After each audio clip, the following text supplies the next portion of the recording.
And that's really the goal. The goal is to grow baseball, and that's Major League Baseball's goal. They don't need to grow baseball in the U.S.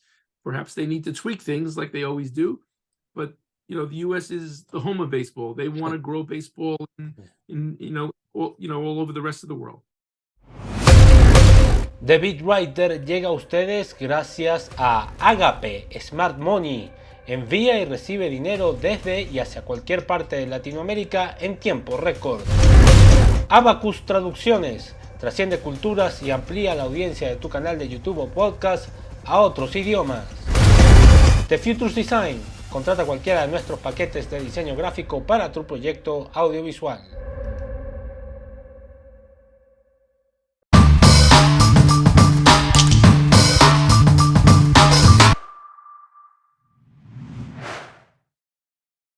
Is joining us right now is Mr. Jordi Alter. It's a president of the Israeli baseball, and it's a pleasure to talk with you, Mr. Alter, to talk about a little bit about the Israel team in the World Baseball Classic and the Israel baseball in general. So it's a pleasure to talk with you. Honored to be with you too, Marcos. Thank you for having me. Mr. Alter, the first question: how excited are you about this team in the World Baseball Classic? It's a very difficult group with Venezuela, Dominican Republic, Puerto Rico, yes, and Nicaragua. How much excited about this team and the preparation to the World Baseball Classic? Well, certainly it's a huge challenge for us. The division is being called the Division of Death by the major experts. So definitely it's a difficult placement for us. But there's a trade-off, and the advantages are that a lot of our players are local players who are in spring training in Miami or in Arizona, and they're able to attend this time, as opposed to in 2017 when we were in South Korea and Japan. It was difficult for them to attend. So there are some advantages in that as well. Plus, there's a very, very large Jewish community in Miami as well. So we expect to have a lot of fan support there. Interestingly enough, obviously, we're against all the other Latino teams, which also have very large populations in Miami as well. So I expect the stadium to be packed for all the games. So that'll be really exceptionally exciting, especially, for the World Baseball Classic, which for many of these players is spring training. The level of competitiveness at the beginning of the season should be really exciting. All in all, we can't wait. We've been preparing for a long time. We have a lot of young players that are excited to be able to show their skills, and I think this will be a great stage for them. Some people maybe doesn't know that, because in case of my audience, from Venezuela or Dominican Republic, but Israel was able to accomplish some very good results in the past few years in baseball. They went to the Olympic in Tokyo, in Olympic Games in Tokyo last year, and they were able to fight against Dominican Republic. The team lost against Dominican Republic, but it was a very close game. And also with South Korea, Israel beats Mexico in that tournament. You were able to grow up the game in the national team. How was the work behind that, and the key to be successful in that tournament? I think the key is good preparation. We have a very great staff of scouts, and we do a lot of preparation prior to the games. I think being underestimated has also been an advantage for us as well. When teams don't expect us to be able to perform the level that we've been able to perform, it goes back to even prior to 2017 World Baseball Classic, when we beat South Korea in South Korea, which was an amazing thing. But as you said, also in the past Olympics 2021 in Japan, we lost to the Dominicans on a walk-off hit. We lost to the South Koreans on a hit batter, also as a walk-off loss. So we've been very, very competitive. We have a nice combination of experienced players with younger players, and I think there's also a connection to Israel, which makes a huge difference. And a lot of these players, some of them many of them had not visited Israel prior to them joining our team. The connection that they have with Israel, based on being Jewish, I think has a big part of it as well.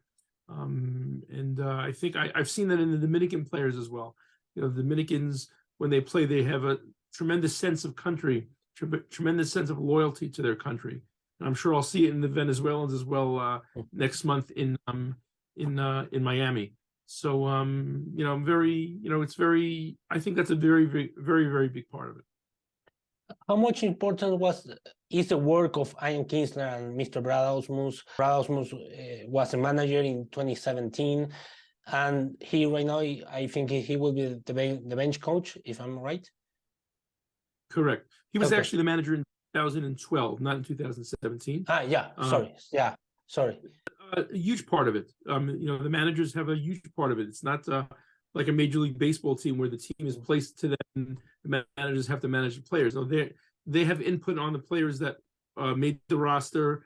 They're involved in all decisions based, on players that we've put on the roster, as well as strategies, in terms of planning the games as well. This time you were able to convince Jock Peterson to play with Israel. How important is that for the team?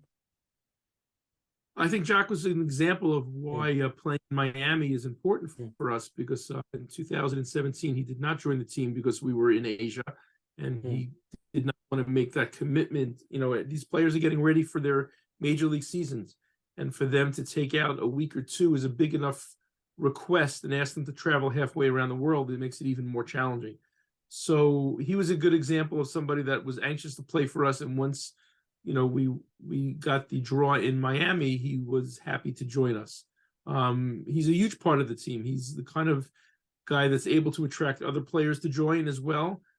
His experience, he actually played with us in 2012 prior to his rookie season.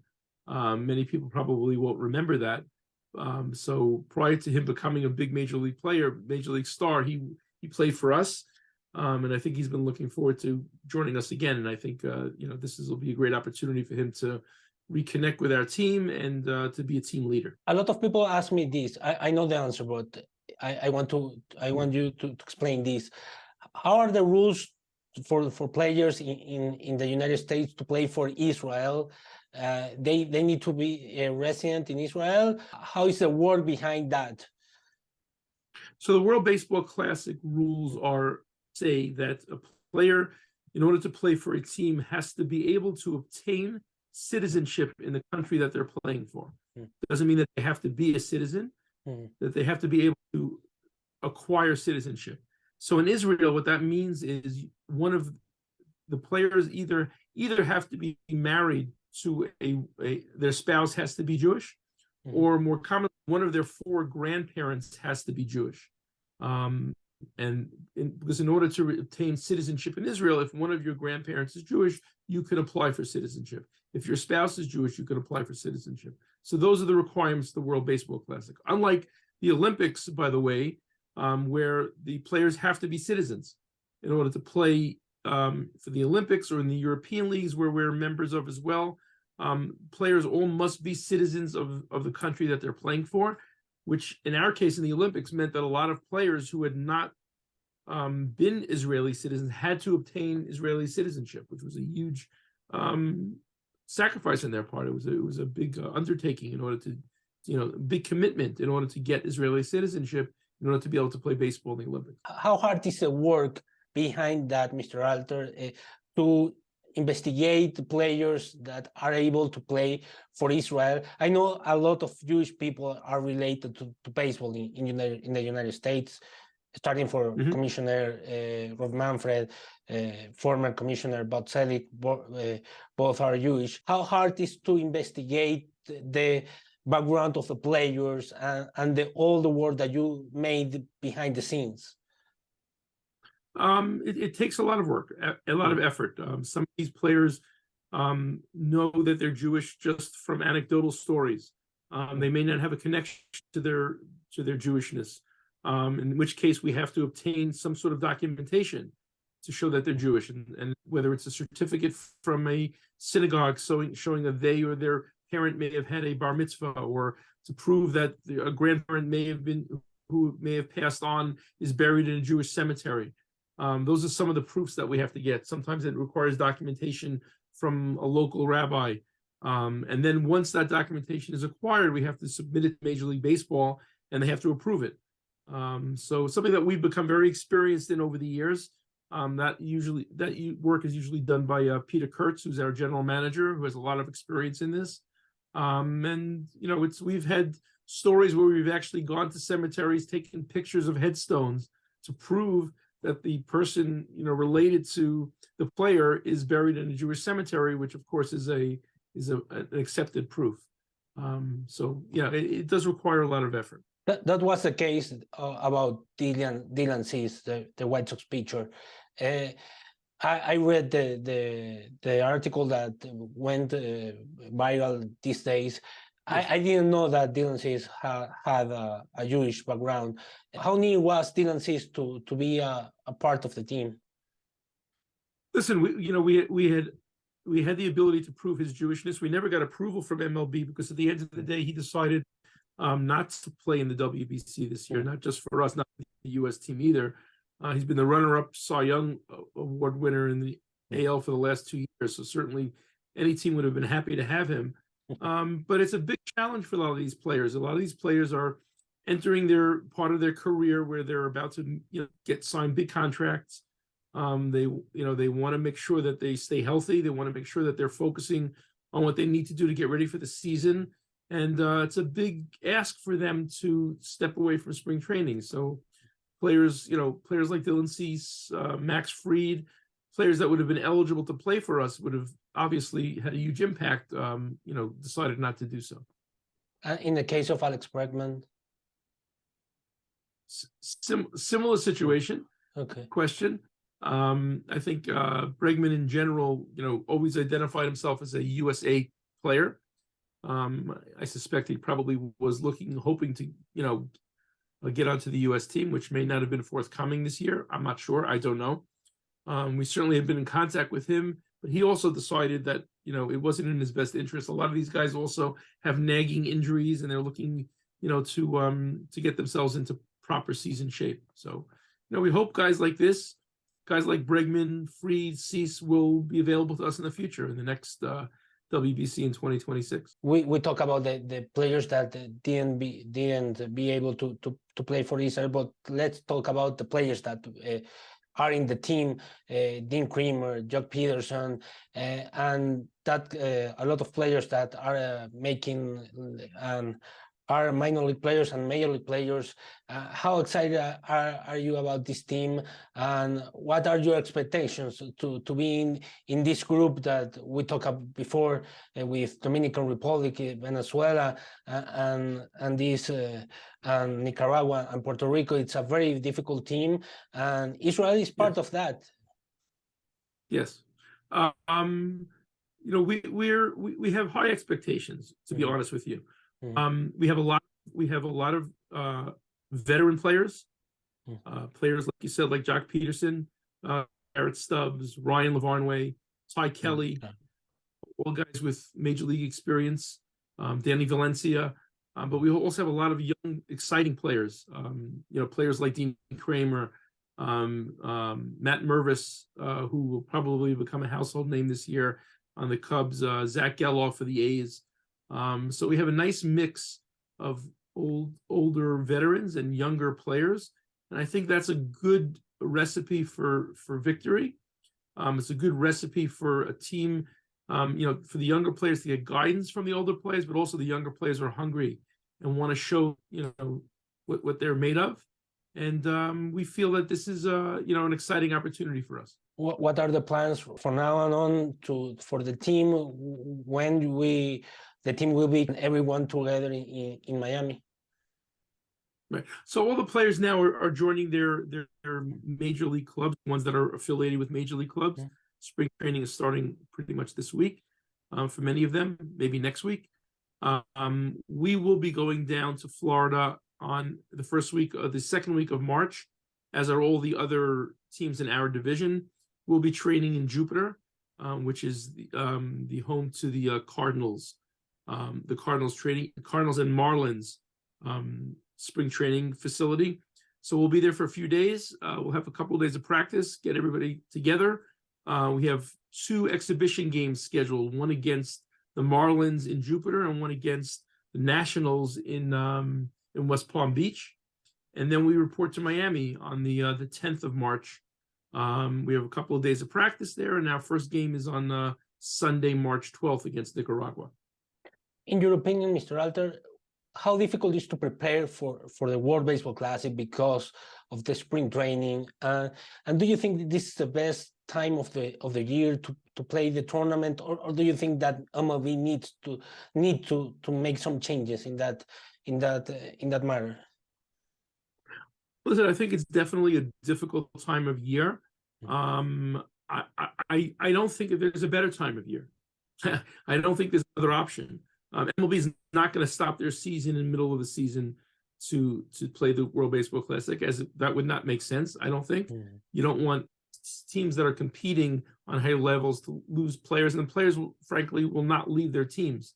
The end of the season is not a great time to do this because the players have had 6 months of baseball and they want to get home and they want to wind down and they need a break.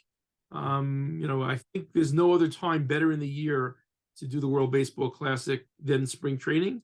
Is it ideal? No, but I think it's the most ideal time of the year to do it. And what do you think is the future of the tournament? Because I learned a lot of complaints because some players aren't able to play for the team because they need to compete for a roster spot, yes, in the spring training. What do you think is the future of the tournament? Listen, this is nothing new. The tournament's been since 2006, I believe. The fact that certain players don't play on every given time is the same as it's been in the past. Some of the top profile players will not play, and that's fine. I don't think it diminishes the tournament at all. I think the idea of the tournament is getting even more popular. I'm excited about this year, and I'm excited about the future of the tournament. I think the idea where you can put together 20 teams, world teams of players in a 1 or 2 or 3 week period and play this kind of tournament is very, very exciting. It far exceeds what the Olympics are able to do. And I think it's great for baseball. I think the emphasis, one of the things I'd like to add is, we're running programs in Israel, and our point is to grow baseball in Israel. It's not just to come to the U.S. and play in this tournament once every 3 or 4 or 5 years, whatever it is. Our goal is to grow baseball in Israel, and to have this type of exposure and the ability to connect with Major League Baseball and the ability to have these players that become connected to our organization come to Israel, interact with our kids, help us grow baseball in Israel, help us build fields in Israel, which we're doing now for the first time. We have one project finished that we just finished recently. We're building another beautiful complex, which will be done by the end of the year. And I like to believe that a lot of this is due to the exposure that we've gotten from the World Baseball Classic and from the Olympics. I think without this exposure, we would not have been able to begin to raise the money or to do this. And that's really the goal. The goal is to grow baseball. And I think that's Major League Baseball's goal. They don't need to grow baseball in the U.S. Perhaps they need to tweak things like they always do, but the U.S. is the home of baseball. They want to grow baseball all over the rest of the world. And I think from that perspective, they're being very successful with this. Do you think that the Israel people are more passionate for baseball now than a few years ago? How do you see that in the streets of Israel? I think it's a good question.